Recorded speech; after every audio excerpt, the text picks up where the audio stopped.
These Afghan soldiers are getting ready for a highway patrol. First up, a lesson in using an American-made machine gun. But the men tell us they prefer Russian weapons. This one, they say, sometimes jams.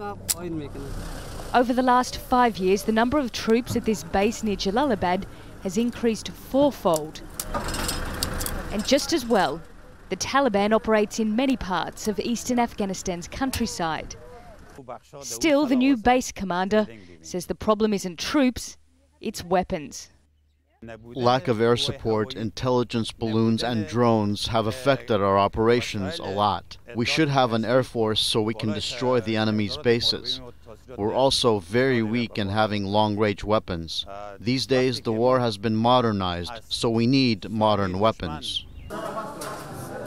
Even the food budget has been cut. There was no meat for lunch. Instead, rice, spinach and a potato. While most foreign troops have pulled out, the size of Afghanistan's army is at its lowest level in 4 years. Desertion, lack of recruitment and casualties are taking a toll. Last year, troop numbers dropped by 8.5% to just over 169,000. The latest audit found that US military leaders overestimated the strength of Afghan security forces. They thought there were more police and troops than there really are. And that makes it difficult to judge the Afghan government's ability to secure the country. 1,300 Afghan soldiers were killed last year.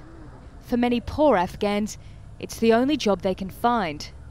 Mohammed Ashna has to support 13 people in his family. He gets home every 6 months and says it's just as well he's single.